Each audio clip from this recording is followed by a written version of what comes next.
श्री हरिवंश महाराज जी। महाराज जी, मैंने कुछ ही दिन पहले कॉलेज जाना शुरू किया है। वहाँ जब मैं अपने सहपाठियों से बात करती हूँ तो वो हमेशा लड़कों और अपने बॉयफ्रेंड्स की ही बात करते रहते हाँ, हैं, जिसकी बहुत। वजह से मुझे उनसे बात करना अच्छा नहीं लगता। जब बात नहीं करती तो अहंकारी कहते हैं। हाँ, वो अहंकारी ठीक है, लेकिन बात करना ठीक नहीं। अहंकारी को हमको कहें या हमको बेवकूफ़ कहें या पुराने ज़माने की कहें, ये बात ठीक है, लेकिन हमको ऐसे बच्चों से बात नहीं करनी जो हमारे अंदर गंदी बातें डालें, जो गंदे संस्कार डालें, जो गंदे मार्ग में बढ़ने के लिए कहें। मित्र वही होता है जो अच्छे मार्ग में बढ़ावे, कुपंथ का त्याग कराकर सुपंथ में चलावे, उसे मित्र कहते हैं। बिल्कुल आप अपने को सुरक्षित रखिए। देखो, जब तक आप पढ़ाई में हो, जब तक आप अपने जीवन को किसी पद पर, किसी उन्नति पर ना, तब तक मनोरंजन में मत लगो। ये जो देह का गलत संबंध है, ये तुम्हारे मन को इतनी जल्दी खींच लेगा कि फिर पढ़ाई में भी मन नहीं लगेगा, आपको अपने मम्मी पापा की आज्ञा का पालन करने का मन नहीं लगेगा। धीरे धीरे आप व्यसन में उतर जाएंगी, धीरे धीरे आप गंदे आचरणों में उतर जाएंगी। तो जो आप हमारे देश में आकर के कोई उन्नति करने वाली थी, वो आपसे नहीं फिर हो पाएगी। देखो, हमारे देश में आजकल माताओं बहनों का बहुत बड़ा स्थान है। राष्ट्रपति भी हमारे देश की देवी ही है। तो ऐसा नहीं कि बच्चियां, देखो बच्चियां जाकर बॉर्डर में राइफल गन लिए हुए गोली खाने के लिए तैयार है। कभी भी कहीं से भी गोली आ सकती है, लेकिन हमारी बच्चियों में कोई कमी, वो पूरे। पर अगर हम स्कूल पीरियड में ही अपने मन को विभाजित कर देंगे व्यसन में, व्यभिचार में, ये गंदी बातों में, तो हम आगे उन्नति कैसे प्राप्त कर पाएंगे? अभी हम बच्चे हैं। जब आप बॉयफ्रेंड बनाओगे, जब आप गलत विचारों में फंसोगे, तो एक दूसरे के विचारों का आकर्षण होगा और वो तुम्हारे चिंतन पर दबाव डालेगा, चाहे वो कामासक्त करके, चाहे वो काम क्रीड़ा के बाद का दबाव। वो दबाव आपको धीरे धीरे व्यसन की तरफ ले जाएगा और व्यसन का दबाव पतन की तरफ ले जाएगा। देखो, बच्चा बोला ना कि हम जब स्कूल में जाने की, तो स्कूल के हमारे मित्र हमको ऐसा, और अगर हम वैसा नहीं चलते तो हमें अहंकारी। तो अब इस बच्चे से पूछो कि तुम्हारे संग में कितने ऐसे हैं जो तुम्हारा साथ देने वाले हैं? कोई साथ नहीं देगा, उपहास और करेगा। हमारे परिवार हो, हम आपको सुधारने के लिए प्रेरणा करते हैं कि आप ऐसे आचरणों से यदि युक्त रहेंगे तो आध्यात्मिक और आधुनिक दोनों उन्नतियां आपके पतन की तरफ चली जाएंगी। अगर आप संयम से रहेंगे तो आप आधुनिक और आध्यात्मिक दोनों उन्नति को प्राप्त हो सकते हैं। तो आप बच्चा अपनी स्थिति में रहिएगा, किसी के चक्कर में मत पड़िएगा। कोई अहंकारी कहे या कोई पुराने जमाने की कहे या कोई बेवकूफ़ कहे, हमको इन बातों से लेना देना नहीं। हमें धर्म से चलना है, पवित्र होकर चलना है। आयुषी मिश्रा जी, मथुरा से। राधे राधे महाराज जी। महाराज जी, मैं भगवान हनुमान जी को इष्ट मानती हूँ एवं सीताराम जी का जप करती हूँ, परंतु मुझे कृष्ण भगवान और दुर्गा माता से भी प्रेम है। देखो, अभी प्रेम नहीं है, बात समझो। अभी प्रेम नहीं है, अभी उपासना और साधना चल रही है। तो जिधर देखो उधर अपने ही प्रभु हैं। दुर्गा जी में देखो तो अपने प्रभु दिखाई देते हैं कि माँ है, भगवान शंकर में देखो तो पिता है, गणेश जी में देखो तो बप्पा है। जहां देखो अपने ही प्रभु दिखाई दे रहा है, लेकिन इसे प्रेम नहीं कहते।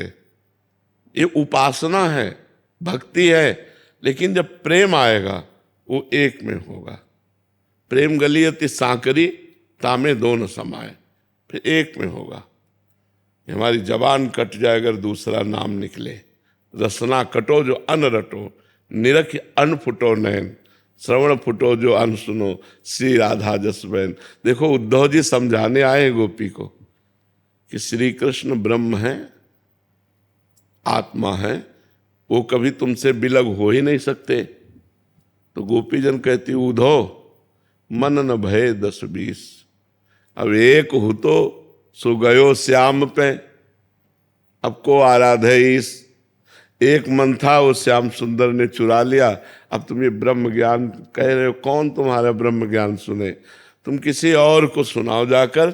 नाहीन रहो हियमा ठौर, नंद नंदन अछत वानिए को। जब नंद नंदन हमारे हृदय में विराजमान, अब जगह नहीं रह गई तुम्हारे ज्ञान सुनने की, तुम्हारे ज्ञान सुनने की अब जगह नहीं रह गई। इसे कहते हैं प्रेम। श्री कृष्ण प्रेम, राम प्रेम, शिव प्रेम, वही एक परमात्मा है। पर जब प्रेम होगा तो फिर दो नहीं, फिर एक में होता है। जैसे भगवती अम्बा, पार्वती जी भगवान शिव के लिए तपस्या कर रही, तो सप्त ऋषिजन आते हैं, पूछते हैं कि देवी आप किस लिए इतनी कठोर तपस्या कर रही? सूखा बिल्व पत्र खा के, सूखा बिल्व पत्र एक ऐसे पाके तपस्या करते थे। अपर्णा नाम पड़ा तभी माता जी का। तो उन्होंने कहा भगवान शंकर को पति रूप में प्राप्त करने, न मकान है, न ऐश्वर्य है, न वैभव, चिता की भस्म लगाते हैं, बरगद के नीचे रहते, ऐसे वर्णन करने लगे क्योंकि उनको परीक्षा लेनी थी। हम तुम्हें ऐसा दूल्हा दिलाते हैं जो त्रिभुवन पति है, भगवान श्री हरि। तो माता जी ने क्या कहा था? माता जी ने कहा महादेव अवगुण भवन और विष्णु सकल गुण खान। माना आपकी बात, लेकिन जही कर मन जही सन रमे ते ही सन काम। कोटि जन्म लग रगर हमारी बरऊ संभुनत रहो कुमारी। करोड़ जन्मों तक मैं जन्मूंगी और हर जन्म तपस्या करूंगी और यही मांगू कि भगवान शिव हमारे पति हो। कोटि जन्म लग रगर हमारी बरऊ संभुनता रहो कुमारी। अब वरण करूंगी तो शिव को ही, नहीं तो कुंवारी शरीर त्याग दूंगी और फिर भजन करूंगी, फिर भगवान शिव को प्राप्त। ये है प्रेम कि दिखा रहे कि विष्णु से कोटि जन्म लग रगर हमारी बरऊ शंभुनत रहो कुमारी। तो जब प्रेम आएगा वो एक में हो जाता है, और जब तक प्रेम नहीं आता तब तक साधना होती है। और साधना में सब होता है, हनुमान जी, राम जी, सीता जी, श्याम जी, कृष्ण जी, मतलब विविध प्रकार। आप देखो घर में पूरे सब देवता मिलेंगे नहीं मिलेंगे, लेकिन जब प्रेम की उपासना आएगी तब उसमें एक हो जाता है, समिट जाता है। समिटे सो आशिक फैले सो जमाना, वो समिट जाता है प्रेम में। फिर दूसरी तरफ नेत्र उठते ही नहीं। भगवान वो स्थिति कब आती? करती रहो, नाम जप करते रहो, नाम जप करती रहो, यही साधना करती रहो।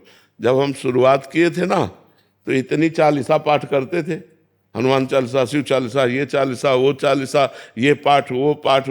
धीरे धीरे धीरे धीरे धीरे धीरे वो आगे बढ़ा जाता है। अब ककाहरे ना आवे तो डिग्री कहाँ से पा लेगा? ककाहरा सही ढंग से आवे तो धीरे धीरे फिर वो डिग्री तक पहुंच जाएगा। तो हमें साधना यहाँ से शुरू करनी, आगे भगवान खुद रास्ता दे देंगे। सही चल रहे हो, कोई गलत नहीं है, पर धीरे धीरे प्रेम की जब बात आएगी तो प्रेम गलियति सांकरी तामे दो न समाए, उसमें एक ही निश्चय हो जाता है, शिव तो बस शिव शिव शिव। अब नरक मिले चाहे स्वर्ग, हम इसकी परवाह नहीं, अब मैं शिव को नहीं छोड़ सकता। राम तो राम राम राम, बने तो रघुवर ते बने, बिगड़े तो भरपूर, तुलसी और अंते बने, ताबन में पे धूर। ये मतलब ये प्रेम का विषय है।